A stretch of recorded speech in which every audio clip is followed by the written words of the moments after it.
Hello, beer friends, beer lovers, beer enthusiasts.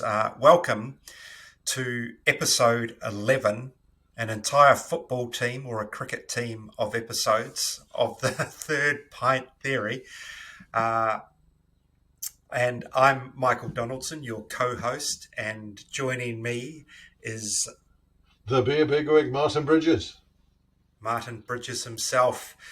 We overcame some technical issues to get you this one. So let's hope it hangs in there. Martin, really interesting episode or guest this week. I think I prefaced it to you when I said it's a bit beer geeky, and you, You you were kind of not wrong.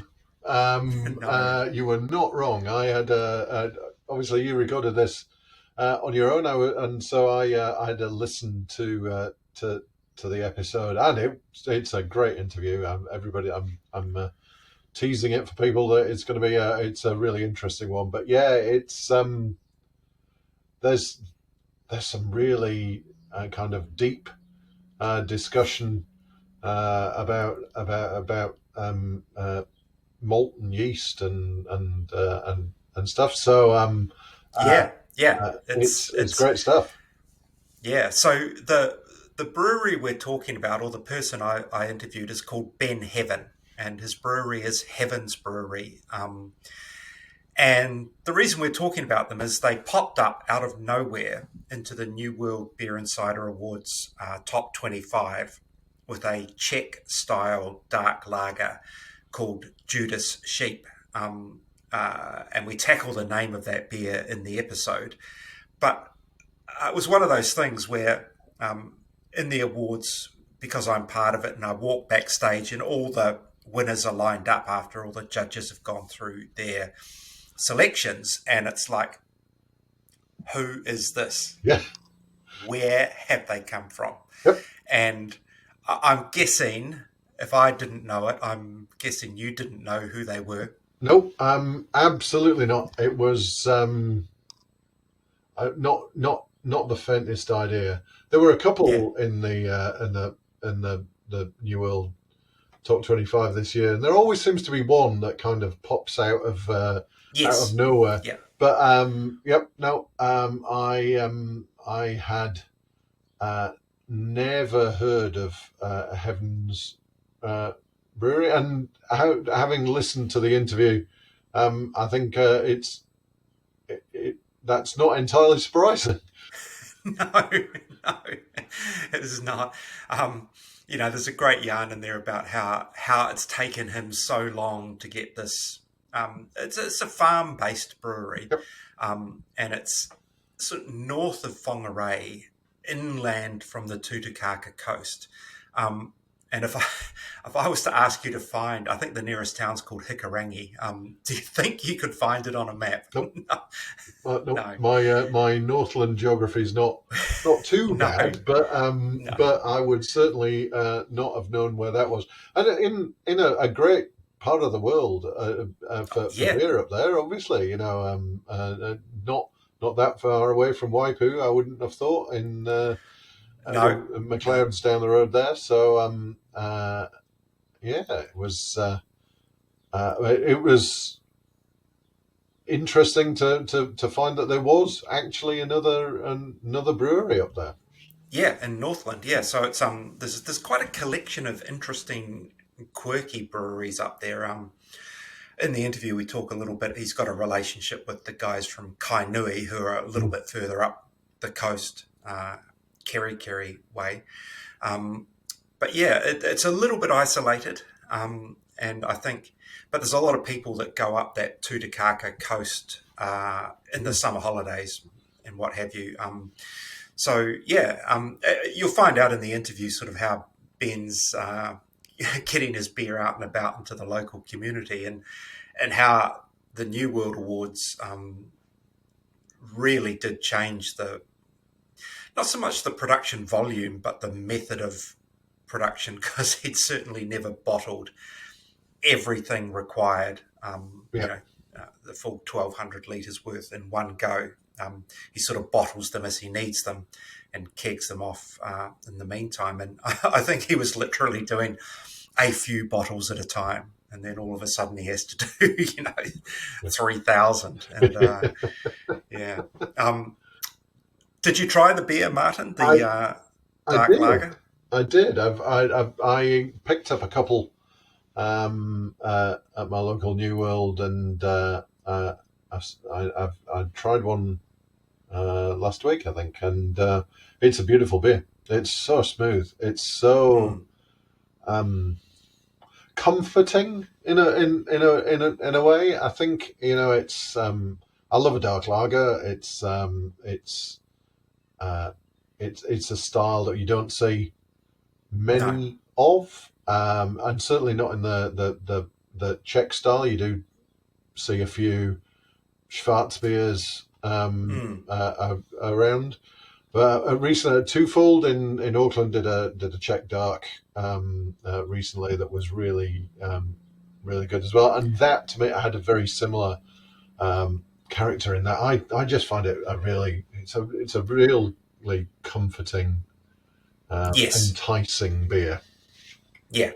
And it's interesting because it's got those kind of coffee and chocolate notes, um, and a little bit for me a sort of a red berry character. Mm, But it doesn't have like what you might think it might have, that charry, roasty, edgy, and it doesn't. It's very smooth, very elegant beer, I thought. absolutely, that's a really good word for it. I think it doesn't have that acrid note. There's no sharp edges to this beer at No, all. I think it's refreshing in a kind of a lager sense, mm, um, yep, but it is it's all kind of milk chocolate and cocoa rather than kind of ashy yes, yeah, acrid yeah. notes. Yeah. So I do, if you're listening to this and you haven't tried it, I do urge you to go out and have a look at it. It's, as we said, it's a little bit unusual, a little bit different, really delicious, an unusual kind of beer style that we don't see a lot of. And I really hope it sells well, you know, through New World. And, because I think just talking to Ben, he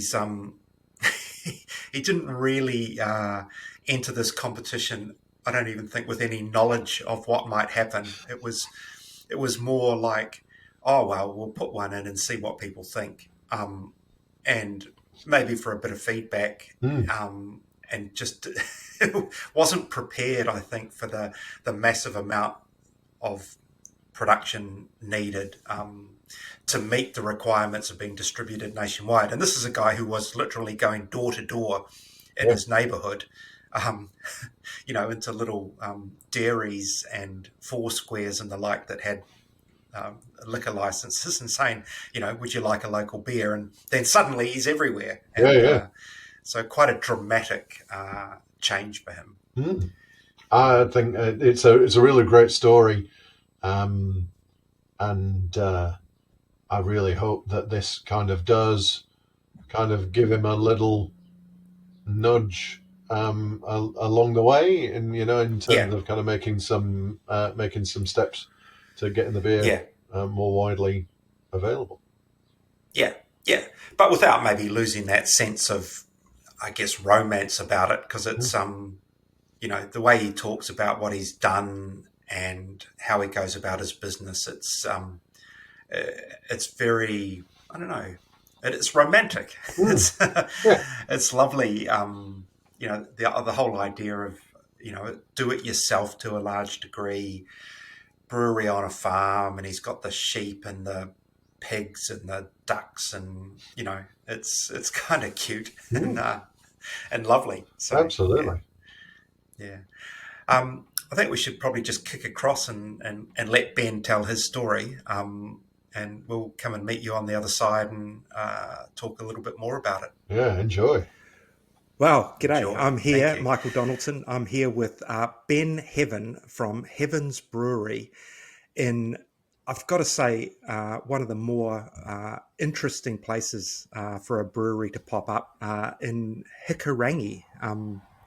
Ben, welcome to the podcast. And can you tell me or tell the listeners exactly where you're located? Because I looked it up on a map and it seemed to be a long way from anywhere.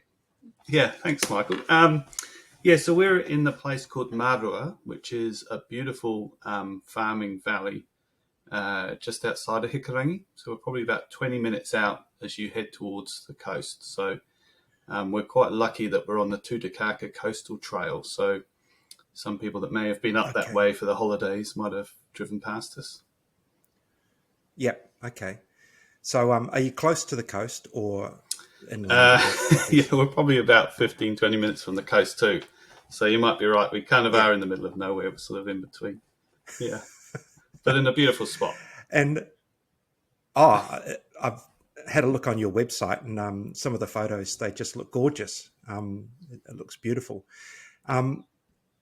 Before we talk about how you ended up there and how you started this brewery, I just thought we'd remind listeners that we're talking to you because one of your beers got into the New World Beer and Cider Awards top 25.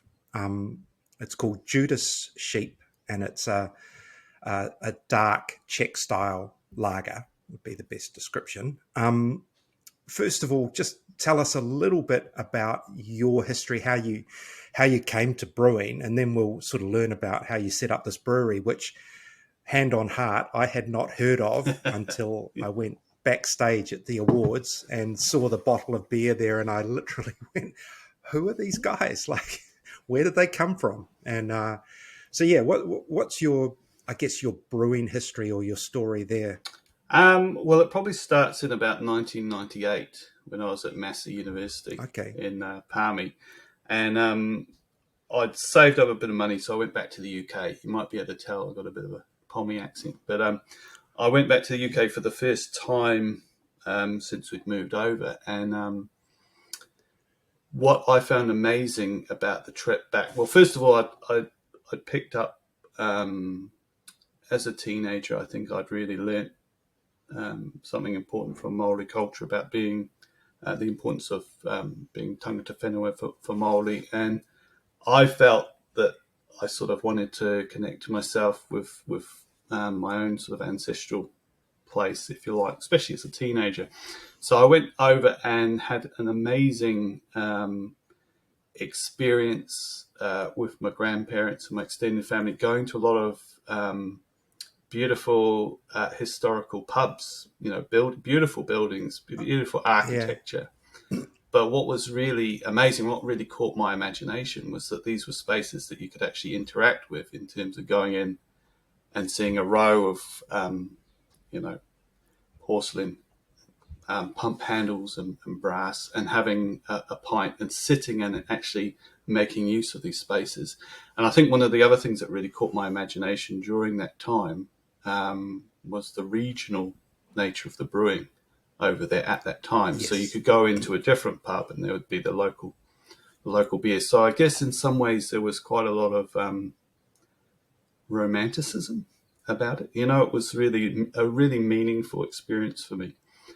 And as a student, obviously, I enjoyed beer, but I think that was kind of a turning point for me. So when I came back to Palmerston North, I was probably boring to tears one of my friends saying about this experience. And he said, well, no, you can actually brew beer at home. And I was like, what? You can do it at home? And he said, yeah, there's a home brew shop down the road. You can buy kits. So at that time, there were a lot of Munton's beer kits that are probably still out now. Oh, yeah. And again, I had that experience of going in and seeing all these ranges of different beers. There was mild ale and there was Yorkshire bitter and standard bitter. And I think that caught my imagination as well. That there were different types of beer. It wasn't just all one product, one drink. And so I started to make my way through all these different styles of beer.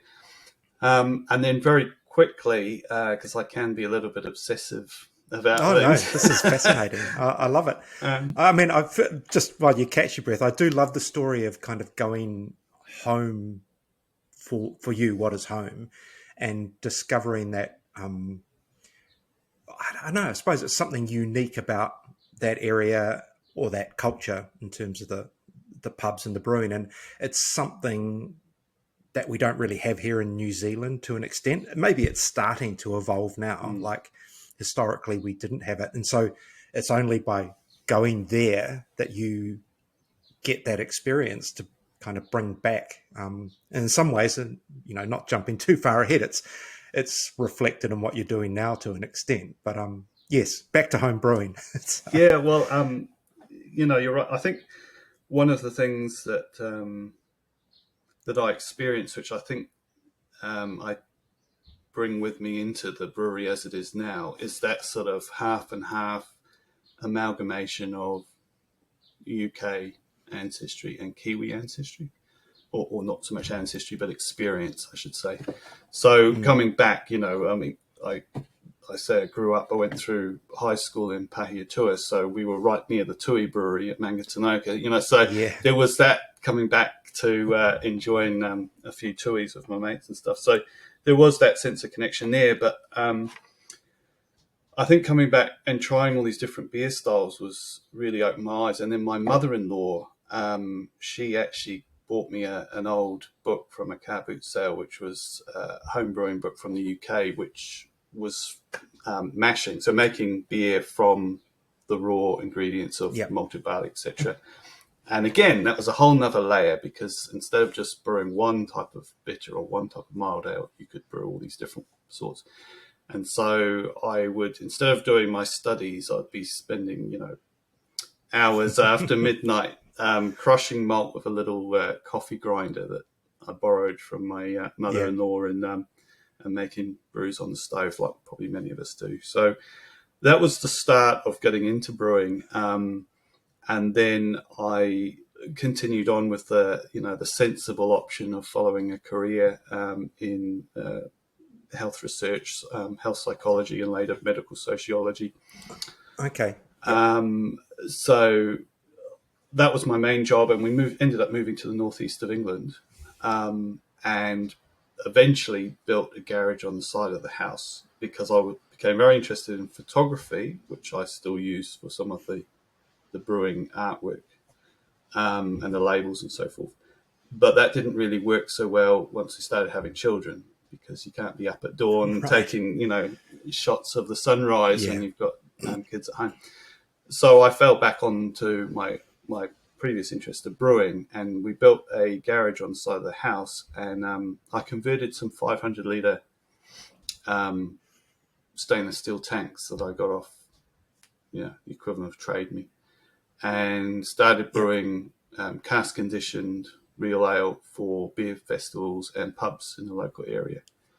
And that brewery was called Bondgate Brewery, and that was really the start of a kind of a commercial venture for me. But it was on the side of my main job. Right. So when you say like brewing for festivals, was it a case of approach someone who's having a festival and sort of lobby to have your beer, or like, because I guess you don't have you didn't have another outlet. How did you make people aware of your existence, I guess? Well, that's, I think being in the UK, especially in the countryside, there were lots of country pubs everywhere. So that was my sort of bread and butter, if you like, was selling to pubs, cask-conditioned beer. And then as festivals came and went, I was in a good position to say, it's no problem to run off a couple of casks for your festival. And I also, excuse me, I also became quite interested at that time in historical brewing, historical beers. So I did some work with Ron Pattinson, who's a beer historian and blogger, to recreate some historical malts. And so that was another interest of mine, and particularly in the area of porter and old style porters. So, Okay. There's a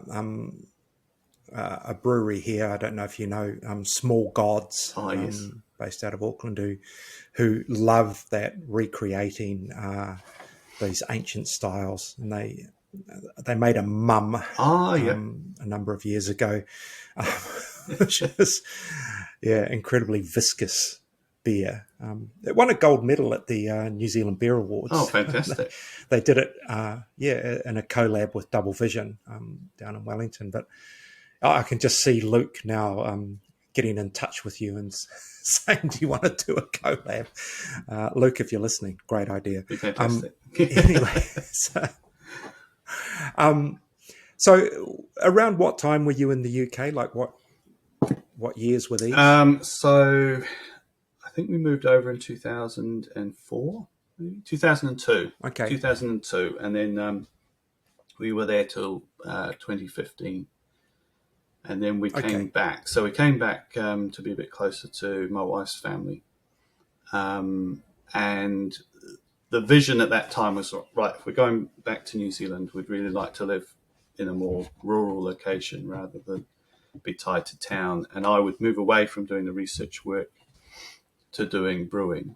And hence we ended up in Northland, where my wife got a job. And the way that we divided things up was that Jodie continued with her career and bless her was the breadwinner. And I looked after the kids and developed the land, built gates and troughs, and we bred Wessex saddleback pigs and had a small flock of sheep and built the brewery. But I was a bit naive. I didn't realise how long it would take to build the brewery. It's taken almost 10 years from an empty paddock to what we've got now. So it was quite a slow process. But we've got there. We got there in the end. At least we've got a functioning brewery now. So when did you open? When was the first beer brewed? So that's a good question, actually. Probably about 2 years ago, I would say. Yeah, I can get back to you later. I will have the records here, but off the top of my head, I'm not quite sure when exactly it was. But that first beer would have been the Marua Mild, which is UK mild ale style beer. Which was brewed for the people around us who maybe didn't want the hoppy beers in the community here. And it's also a lower alcohol beer as well. So yes.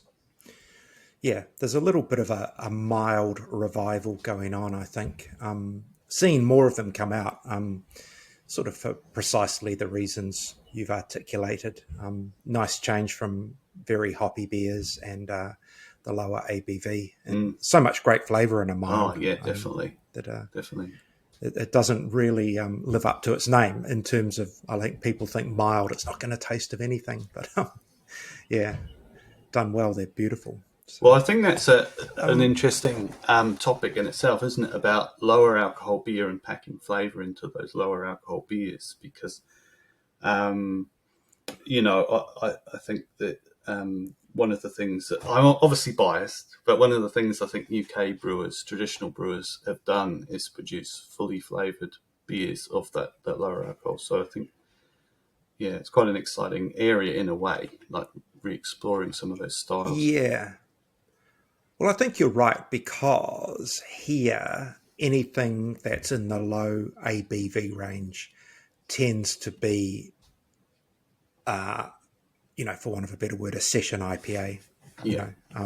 They still veer towards being hoppy, and it makes it really hard to do much else, with the beer, because you don't want it to get out of balance or just out of whack. So you're working in a very narrow laneway, I guess. But whereas if you're working more with malts and different yeasts, you're opening a wider field. Definitely the yeasts. The yeast is a big focus of mine. I'm a bit of a geek on yeast. That's that's one of my favourite areas, actually, because we so the yeast for our beers we propagate in-house. We actually have our own collection of over 30 strains. So a lot of those strains are actually ones that I've swapped with brewing colleagues and friends around the world. And MPI is good with brewing yeast. You can actually, it's fine to send brewing yeast back and forth. But the way we do that is send it on little pieces of coffee filter paper that then go into a pre-sterilized tin foil into an envelope. over the seas, and that way we can collect different strains. So I spent most of the time, the 10 years in building the brewery, also brewing 50 litres of beer and splitting it into two 20 litres. And then trying to, different strains. And it was amazing the impact of just changing the strain, switching the strain out. You'd almost think it was a different beer, different recipe. Yes. Yeah. I think, I don't want to say it's a forgotten art, but I do think as well there's I guess a tendency with a predominance in the market of IPAs and pale ales and pilsners, because especially New Zealand pilsners, because they tend to be made with ale yeasts. So they're all made with very neutral, USO4, USO5 kind of yeasts and then that just becomes the dominant background kind of house yeast for a lot of people to an extent. So playing with different styles and different varieties of yeast is I love it. I just love yeast driven beers. I think they're so expressive and interesting, and that's right. I mean, it's like we've got so many levers to pull to shape the flavour of our beer, and yeast is such an important one. But often it's sort of like, as you say, it's almost left in neutral. It's left with just a small range of strains because they're very neutral in flavour, which is understandable given the styles that we enjoy in New Zealand. But it seems a shame because there's so much flavour to be unlocked by manipulating that lever by using different strains. Particularly, I think if we do end up going down the route of a wider selection of lower ABV beers and perhaps changing the perception of that, because I think there is perhaps a perception in New Zealand of those lower ABV beers as being the old school brands that some of us of a certain age grew up drinking, Whereas I think that's an interesting, exciting area to explore. Just my advice. Yeah, I totally agree with you. Yeah. I mean, I think anything in you're right.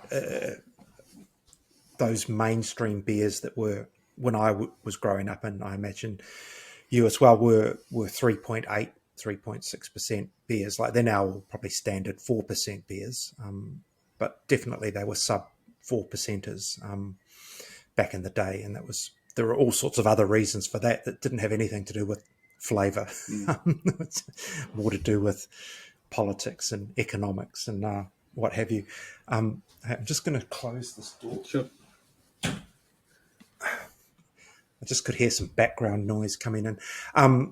It was shut. The cat pushed it open. So I will cut this bit out. Don't worry.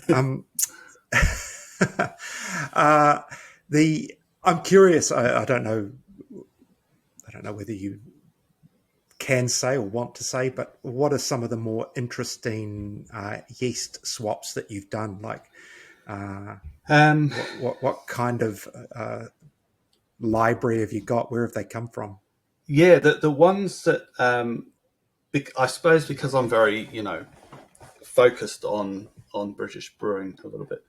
A lot of the strains are quite characterful strains from regional British breweries. So the one that I actually use for all our ales from the brewery is one from the Vaux Brewery in Sunderland. That's available through Brew Lab in the north of England. But that's a very versatile strain because you can produce more neutral flavoured beers, but you can also produce fruitier beers with a bit more expression of the yeast. But in terms of really interesting strains, I think there's a strain from a small regional brewery which is multi-strain. And those two strains, when they work together in the beer, produce incredible complexity, but they don't work very well as individual strains. and they also don't propagate very well mixed together. So you actually have to propagate them as two separate strains, combine them, brew your beer, and almost start from scratch each time. But you can't mimic the flavour of that particular dual strain. And there's also some really interesting strains that are phenolic, off-flavour positive. So those will be strains that typically we would think about in terms of Belgian brewing with the expression of phenols. But there's actually a lot of traditional regional breweries that use strains that are also phenolic. And that can give it a subtle sense of spice and some extra complexity rather than just sort of esters and fruitiness. Such as Harvey's brewery in the south of England has a phenolic off-flavour positive yeast, which just gives a beautiful pint, I should say. It's probably one of my favourite beers. Okay, yeah. Yeah, and for our lager, we've got a lager strain which isn't available. I can't really say where it's from, but it's not available as a culture as far as I'm aware. It's from a private yeast bank. But that works brilliantly for our beers and very easy to work with. So, yeah. Brilliant. And as, so I'm just winding back a fraction. When you said it took you around 10 years to get set up with the brewery, was that the actual building of it, or was it red tape and, getting all your relevant consents? And it was the whole licenses. package, really. It was the whole package of things. So my wife and I are quite risk averse. So we have some loans, but we didn't get in over our heads. So we only had limited funds at each step. So we had to be quite frugal about how we invested money into it. I tried to do as much as I could in the brewery, which meant learning new skills. And learning new skills is fantastic, but it's also, there's a cost, which is often time, unless you're prepared to pay money to be taught those skills. So, for example, I learnt to do some TIG welding on stainless, which has been great because I can quickly fabricate small pieces for the brewery and half of the brewery, the hot side of the brewery, which is the side where we're using vessels to mash. So with malted barley, which although it's been through a kiln, is still can be in a way a sort of a raw product. You can still get lactobacillus on the house. So the hot side is the side where you still want your welds to be hygienic, but you can get away. You've got a little bit more of a margin of error. Whereas on the cold side, once it goes, the wort goes through the plate chiller, everything needs to be tip top. So the hot side of the brewery, I saved some money by fabricating that largely myself. I did get some welding done, but okay. So that took time. Also, I think even in terms of the branding of the brewery, so a piece of advice I got quite early on, some friends of ours said, well, I think I was playing around with some ideas. Now, in the UK, you can kind of get away with naming your business after local landmarks or things because there's so much history. You can do that. Whereas in New Zealand, obviously, there is a history of which I'm not a part, and a cultural aspect. So when we arrived, a few people said, "Oh, don't call your business something from the valley because you're not from here. You should call it something that's about yourselves, that you're bringing and contributing," which was amazing advice. It really made me think, okay, I've got to approach this from a different angle. But when I did change my perspective, it unlocked really the whole branding portfolio, for want of a better word, for our business, because we were like, right, what are we actually doing? Well, we've got this little mob of 20 sheep, and I'm learning to hand shear with blades because my wife's dad was a shearing contractor, so she's taught me to shear. So we have a beer that's about, blade shearing, because I'm not a shearer, but but I do that every year with my 20 odd head of sheep. And Judas Sheep is a classic example of that, because we have a ewe who is a Judas sheep, or a Judas animal in a mob or a herd, is the one that you befriend, particularly if you've got a small bit of land like we do. You don't need dogs. You befriend this animal, and it leads all its all its mates where you need them to go. So Myrtle was our Judas sheep, and we're like, oh, I like that, and I like the sound of that, and the beer itself is also a bit like Myrtle, and being a bit deceptive and having that look of a stout or a porter, but actually on tasting you have that that crispness of a lager. So that's where that concept came from. But yeah, it was all unlocked, I think, when some friends said, you need to think about what is it that you're bringing? What are you actually doing practically? Yeah. And I mean, you're lucky, I suppose, to have a surname that can work so well. That's right. I mean, a few people said that right from the start. Why don't you call it Heavensbury?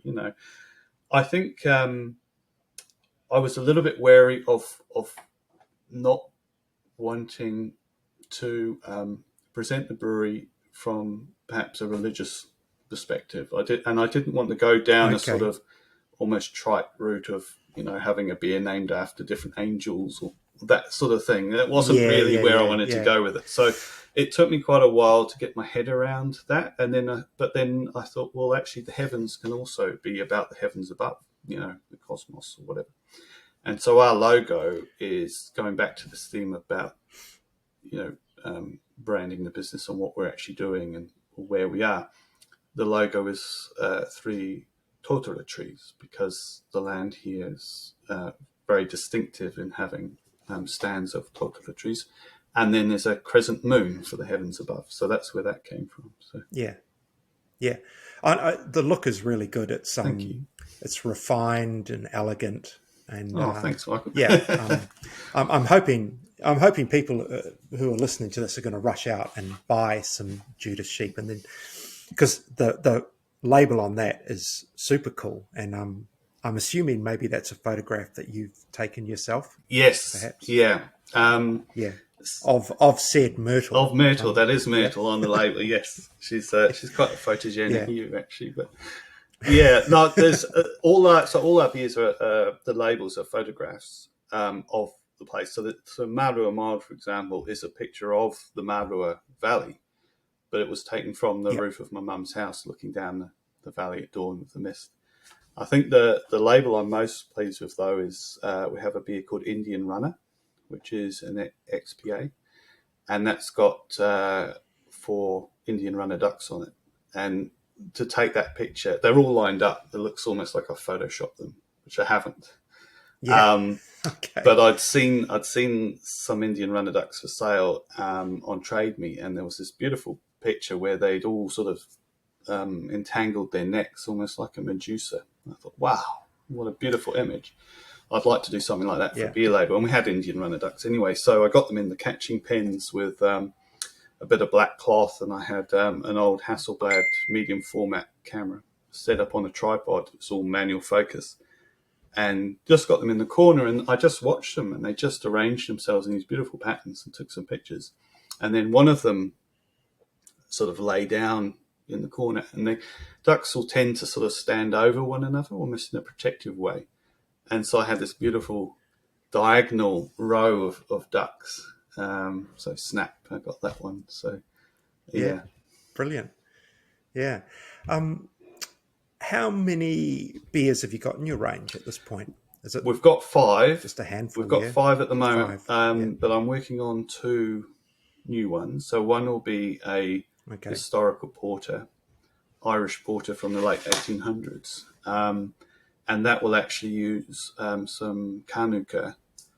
So it will be called McInnes Road Porter, because we're on McInnes Road. My neighbours and friends are the McInnes family who farmed this area for generations. So it's in a way, it's almost a bit of a tribute to the McInnes family. But what's really cool is that the Carnuka, which will be used to produce the historical amber malt, which is part of this recipe, it will be cut by Hamish McInnes, who's a neighbour. So there's kind of a nice cycle there, that the actual wood used to cure the malt is from the neighbouring farm, from a McInnes, for the McInnes road border. And then the second beer that I'm working on is a land beer, New Zealand land beer. So inspired by, I think it's the Franconian region of Germany. They have a tradition of land beer or country beer. And this will be a New Zealand version. So using just New Zealand malts and hops. And in terms of the drinking profile of that, I'm imagining something more like a Helles or light lager, but with a distinctive profile from our New Zealand hops. So, yeah, those are the two I'm working on. Lovely, yeah. Oh, cool. I suppose what interests me at this point, and there's two questions, is like, for the first couple of years that you were doing this, how were you marketing and selling the beer? Were you knocking on the doors of local pubs and supermarkets and bottle stores or what have you, or have you got an online shop? Like, how were you putting your brand out there? Because it must have been on the down low sort of thing for a bit. Yeah, well, I sort of pride myself on knowing what's going on, and I hadn't heard of well, there's a lot of people in Whangarei, I think, that haven't heard of us. So the brewery, I mentioned before, my wife, she's been the breadwinner. In terms of the brewery, it's really just myself. So I always went into this with the view that I needed to be able to, if I talk to someone and they were willing to put my beer on their shelf, that I would need to be able to continue to do so, you know. So I didn't want to overextend and promise the earth and try and say, well, I've got my beer in all these different outlets, if I couldn't actually keep up with a regular supply. Yes. And so, as I said, we're both a little bit risk averse, a little bit, maybe, you know, I could say I'm a bit of an introvert. So it's been quite slow and steady, but that's been a good thing, I think, because it's enabled me to get to grips with running the business and running the brewery in a way that I feel I can continue to deliver the best possible product, rather than overextend and be like, oh, I need to I feel like I need to rush things or anything. So what I basically practically did is knocked on doors at. We're very lucky here with the Tutakaka coast, beautiful coastline and little communities there, and went to the dairies there and the off licenses along this coastline, and people have been very supportive in stocking the beer from Whananaki through to Nanaru. And then I've slowly started to work into Whangarei as well. So longer term, what we'd like to do is build a cob pub and have our own little brewery tap, and of course we have to make the pub ourselves and do all that stuff. But that's the dream, I think. Really, that's a longer term thing. And would that be on the property you are now, or would you move closer to kind of where the people are, or would you make it a destination? Probably more of a destination, I think. I mean, I think what we want to do is just continue to produce the best quality beer we can for a local market, really. You know, it's probably coming from that British brewing heritage, going back to that story of going into those pubs and having different beer in different locations. I want to produce fresh beer for local people around here and people, tourists. I mean, we're very lucky. We're on this tourist route, and in fact, I do quite a few brewery tours.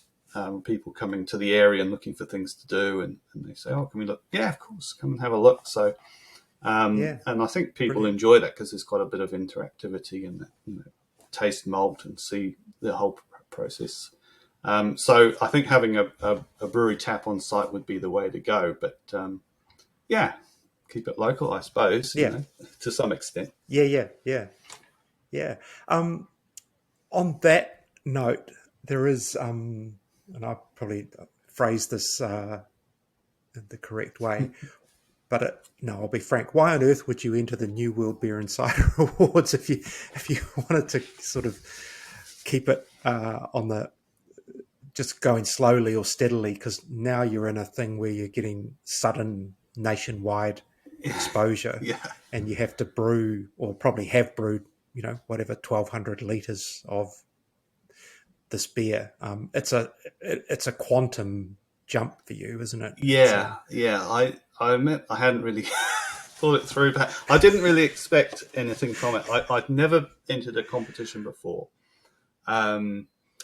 And I wouldn't have entered if I hadn't talked to, wouldn't have thought about it really, but I talked to Gary at Kainui Brewery, and he tried some of the Marua Mild at the brewery, and then I'd been up to visit him, and I congratulated him because, of course, they also placed in the New World Beer Cider Awards in previous years, and so I congratulated him on that, and he said, well, having tasted your Marua Mild, I think you should give it a go. So it was really thanks to Gary that I did put an entry in, but I haven't done before. I haven't entered competitions before, and I just thought, this is something I should probably do. I should probably at least make an effort.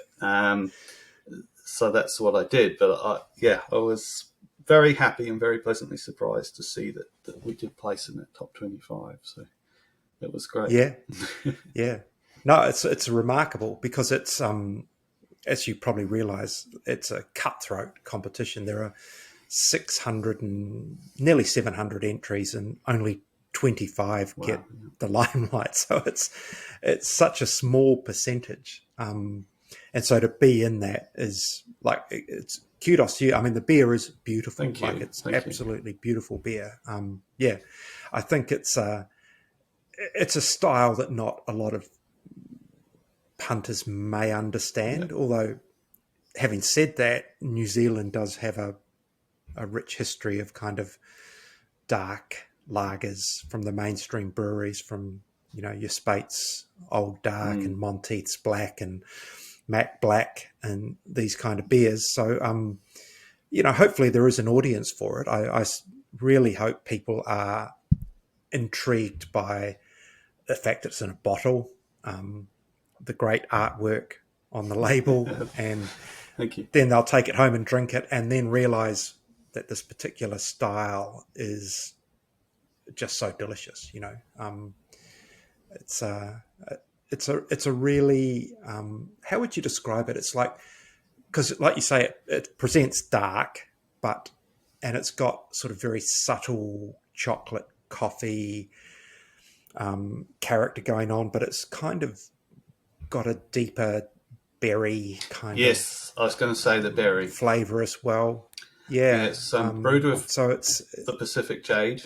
Hot, I think, really comes through with that berry note because it's also in the Marua Mild, and I think that's definitely part of the character. I'm glad you said that because it's the distinctive bit of the beer, I think. Yeah. But it's got a really nice mouthfeel as well. Like, it feels like a really generous beer, I think, would be the description. Because it'll be about 5% from memory. Yes, 5.2, I think. 5.3, 5.2. Yeah, okay. Like that. Yeah. And how did you go brewing the big batch of it? Or batches, I imagine. So I tend to brew 1,200 litres anyway in a guile. So I'd calculated that I had enough time to get another 1,200 litres. I think we had maybe 800, 600 litres of the batch that was judged. So I had just enough time to do another 1,200 litres. That was pretty tight, but doable. So yeah. And how do you go about sourcing the bottles as well? Because that's not an easy thing to get your hands on these days. Lots of glass bottles, from what I can understand. Are you doing okay in that regard? Yeah, well, I'm lucky in that Vizzy, I think it's Vizzy Glass in Auckland. They've just been always really helpful and very quick turnaround, from ordering. We did have a bit of a problem when we first started because of my inadequate driveway or access to the brewery. So I think our first lot of bottles had to be dropped off on McInnes Road, and then I had to phone up my mate Ian, and he came round with his forks on his tractor, And very, very gingerly, we walked these pallets of bottles down the main road, sort of with a lot of, I think Jodie, my wife, put a lot of tape around, and it was a bit of an operation. I've got a few photos of that too, actually. But yeah, but since then we've improved access. So we've been lucky with the access to the glass bottles, because I think it's nice to have beer from a glass bottle, and I quite like that serving size of 500 ml. And I think feedback I've had from customers has been that they've quite liked that point of difference, the glass, because obviously cans are ubiquitous now. So yeah, I mean, and it is an interesting phenomenon, and I should go through and count it up, but at the New Zealand Beer Awards, of course, Brave Brewing did extremely well. Yes. With totally in glass. And then you throw in the Garage Project kind of more esoteric beers out of their Wild Workshop, which are all in glass. And there's probably a few more in there. And you start to add them up and you think, well, glass does quite well when it comes to these competitions. And there'll be a lot of people that say beer always tastes better out of a glass bottle than a can. But there's not many who can put them side by side and give us that choice. I think Panhead Supercharger, you could get can and bottle or whatever, and maybe Stein Lager.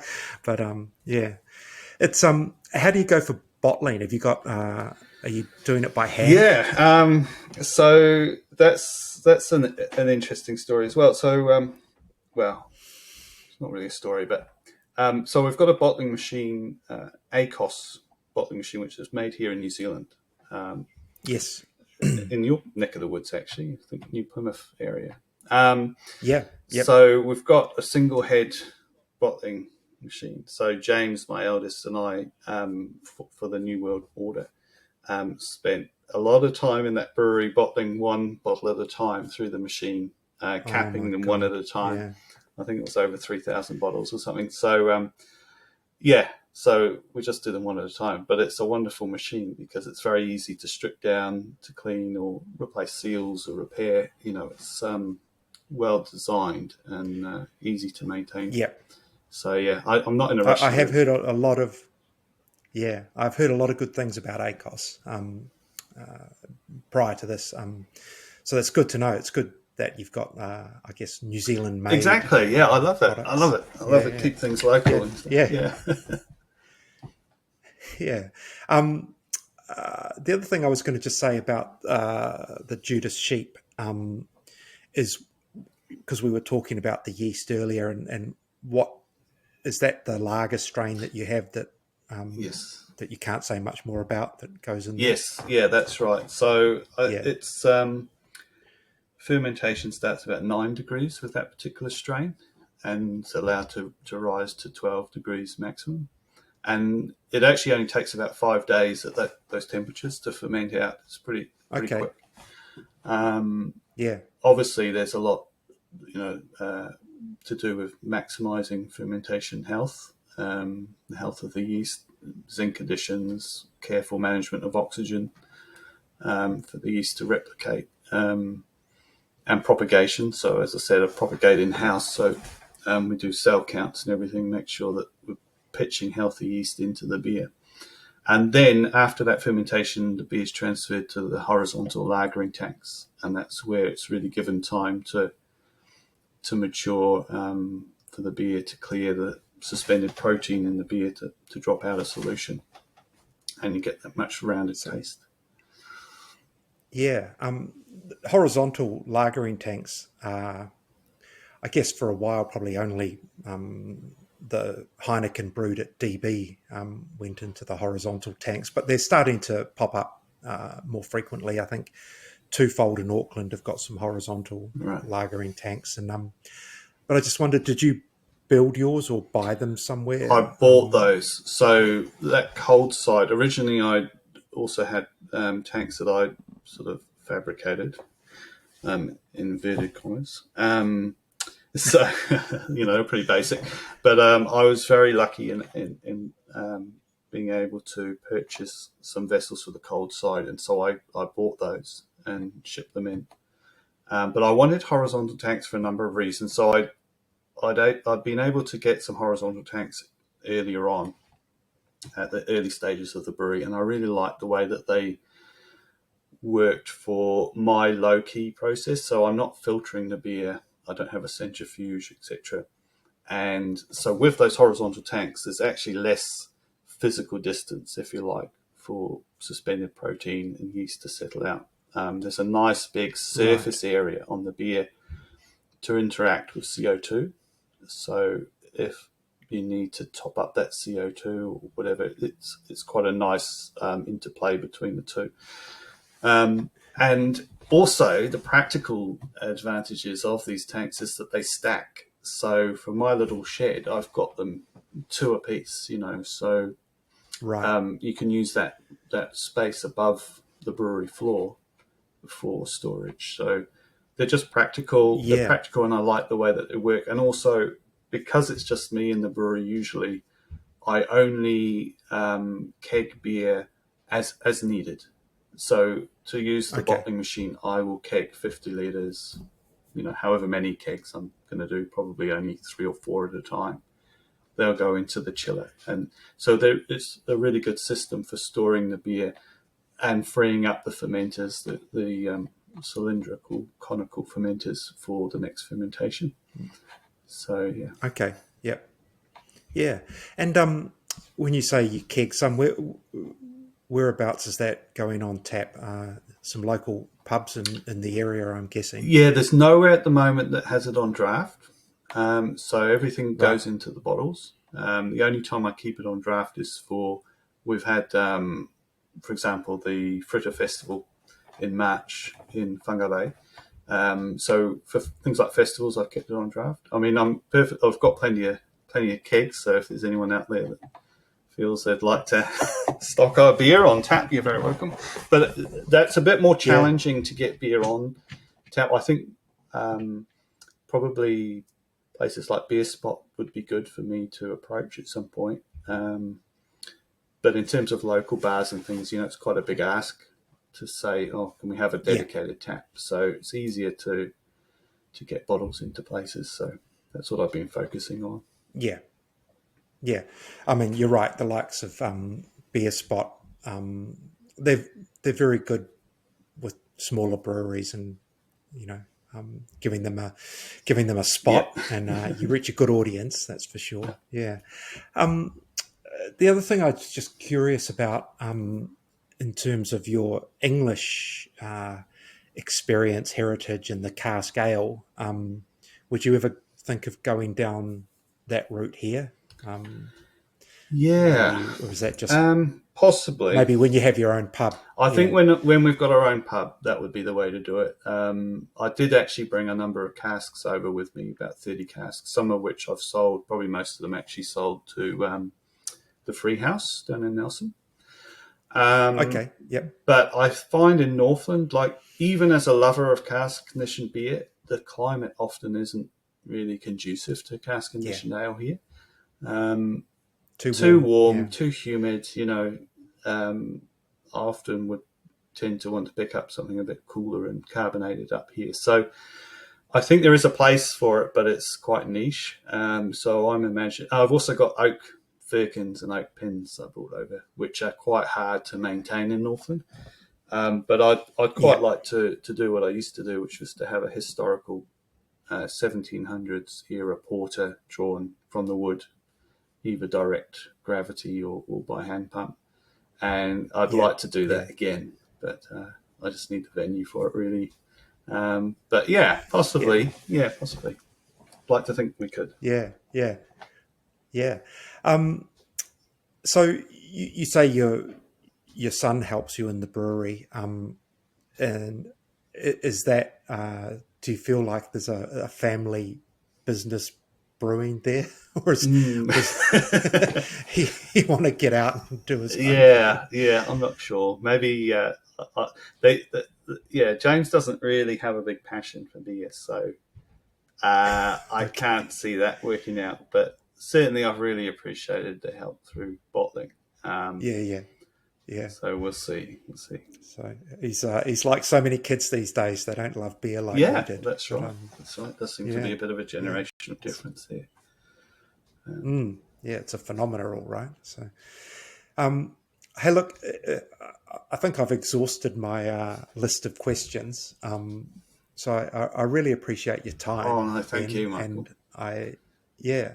And I'm so looking forward to seeing more of your beer, not just the Judas Sheep, but some of the other styles, hopefully piggybacking off this award. And, I think the exposure, it could be a blessing. Well, it will be a blessing. I just hope it's not a curse in terms of you suddenly have to ramp up your production to meet all the demands and the people knocking at your door, because I think it'll come because the beer is delicious. Thank you so much. Yeah, well done. I really appreciate it. Yeah. Oh no, You're welcome. All right. Hey, all right. Well, welcome back to us.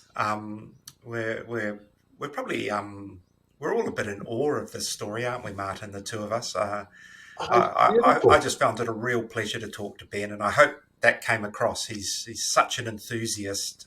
Yes. Yeah, enthusiast is